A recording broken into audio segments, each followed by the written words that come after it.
When I set out to make a film about a mini vacation in Vegas, I realized early on that no film could capture the complete experience of the week. So I decided that any film I made would have to be about my expectations and experiences. Just as there are no two Mini Coopers that are alike, there are no two AMVIV experiences that are either. So this is my week in Vegas, accompanied by 418 minis and 800 of my closest friends, the Mini community.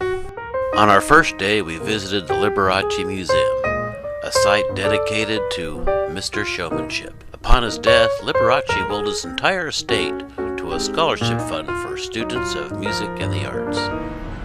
That afternoon, we took Ivy out to see the Star Trek experience at the Las Vegas Hilton. Now, where else but Vegas can you buy a t-shirt advocating the legalization of Romulan ale?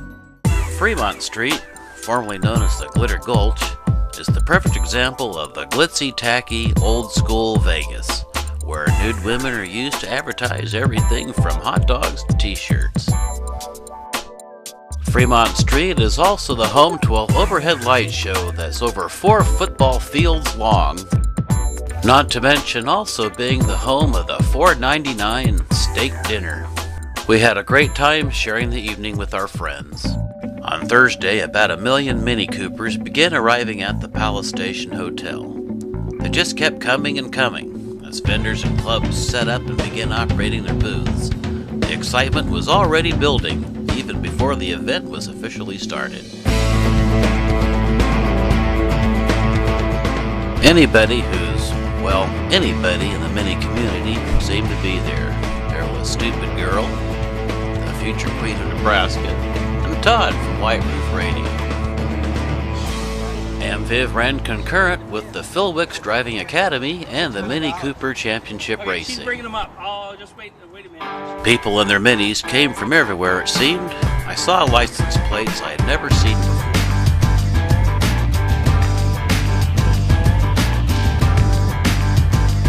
With the addition of the Canadians, this was truly going to prove to be an international adventure.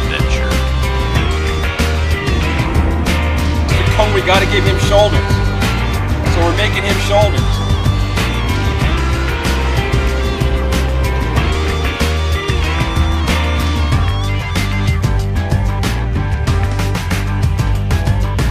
On Wednesday evening, a great windstorm roared in from across the desert, collapsing the canopy of the Redwood Empire Mini enthusiasts.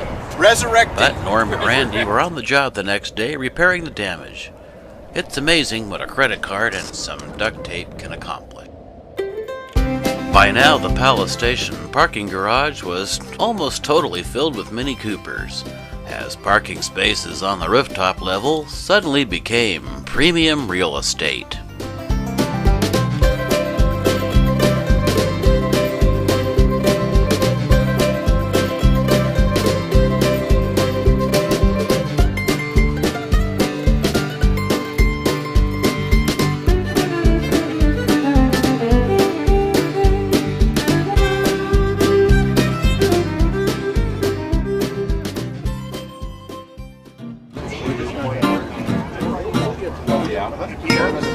Hi! Boy, this is fun.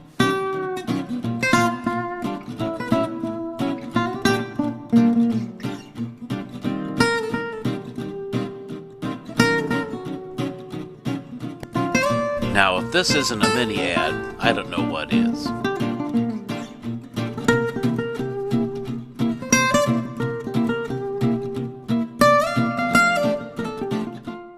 MC Squared Magazine, North America's leading magazine for classic and new Mini, was on hand. Here's Barry Brazier, the publisher, taking some photos of Mini, and Gary Anderson, the editor for MC Squared Magazine, passing out some of the banners for AMVIV's Dynamic Showcase. Was your Mini one of the ones taking part in this? Well, a very happy Norman Nelson from the Redwood Empire Mini enthusiast was. Here he is, getting out of his Mini, smiling ear to ear.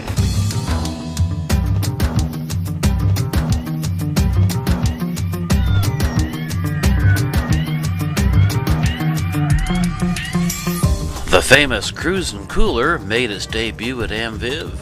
Norm wowed the crowd gathered with great stunt driving and beer distribution.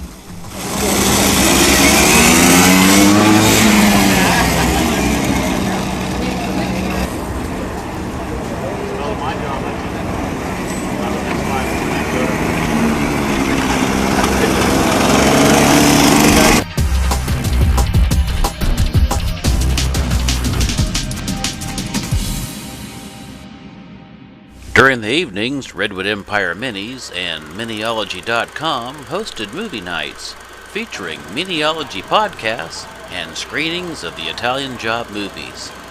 We forgot the popcorn! On Friday and Saturday were the great Boot and Bonnet shows, where minis from classics to the very latest showed off about a bazillion different styles and color combinations.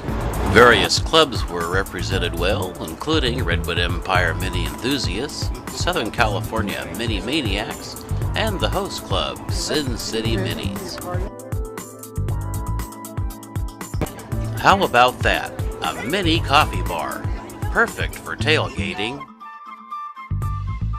There were also booths set up by about 35 different vendors, including Custom Mini Shop, Go Mini Go, Mini Corsa, M7 Tuning, Rogue Minis, Todd's Mods, Wayland Shift Machine, and several others.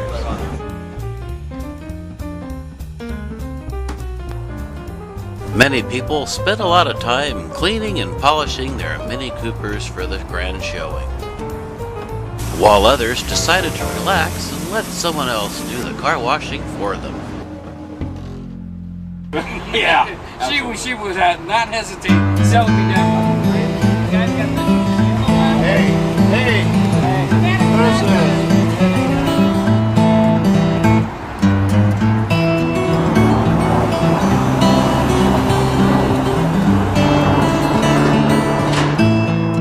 Quinton Brown was responsible for the majority of the sales of the REME Mini Cones. What a salesman. Is she embarrassing you? Is she embarrassing you?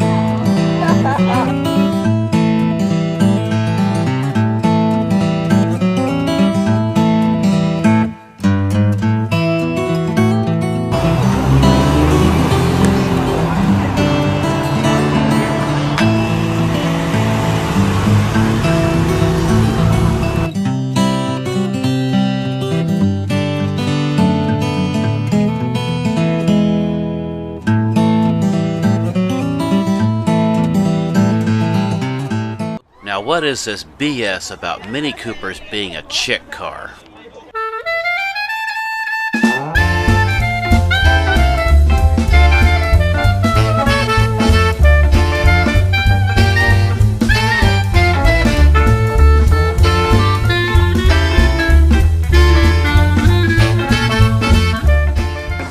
This is Don and Suzanne.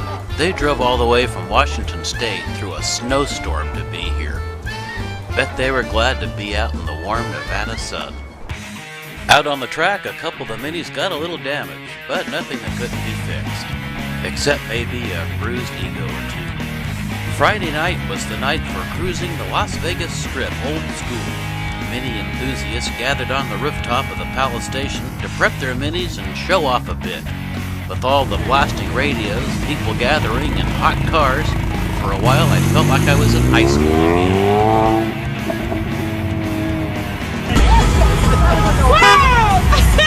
Hey, ladies.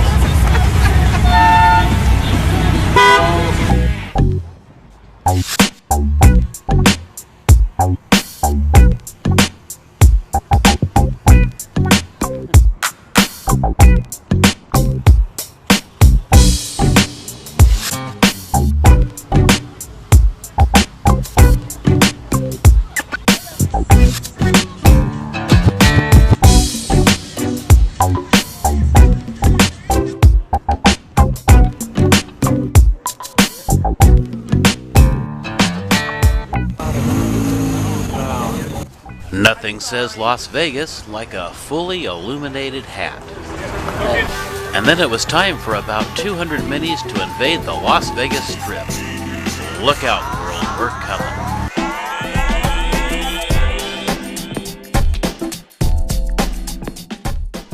Here is some undercover police surveillance video that we obtained of the strip cruise.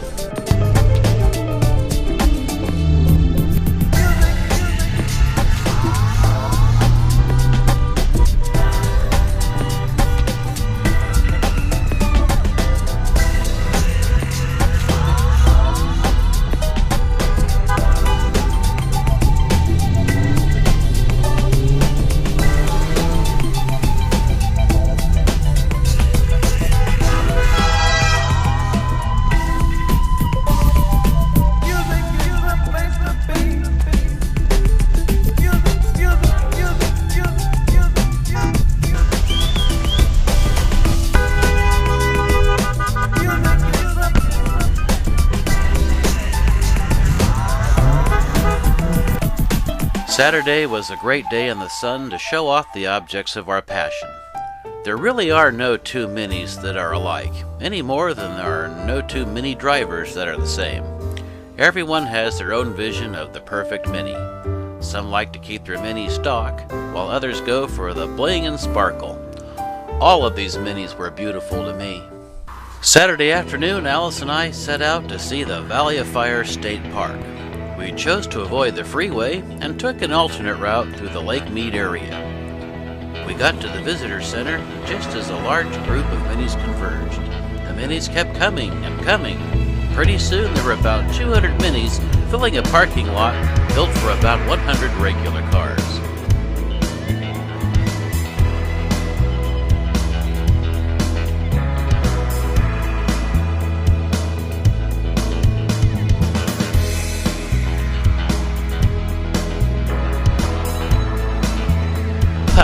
Try to do this with your SUV, buddy.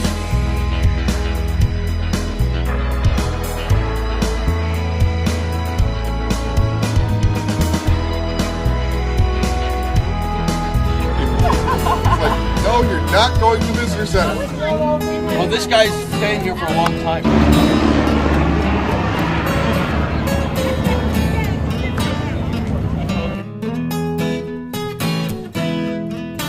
Really, guys, there's just no more room available in this parking lot.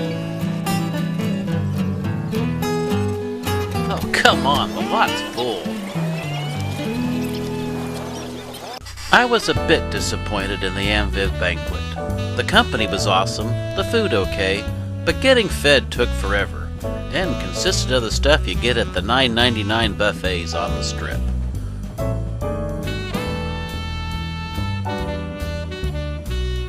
The prize raffle seemed to go on and on forever. I was totally bored. Well, probably just because I didn't win anything. In the end, though, the banquet was a great way to spend some time with some really good friends and reflect on what a great week we had in this beautiful city. We had a hell of a time in Vegas. AMVIV was an awesome experience. Never before had I seen so many beautiful Minis and so many enthusiastic drivers in my life. There are no two Minis alike, and there's no two Mini drivers alike. And this weekend was a great opportunity for me to meet a lot of new Mini drivers and reacquaint myself with some old friends. AMVIV is definitely a repeater, and if you missed it, there's always next year. For Miniology.com, I'm Rob Califzeph Saunders.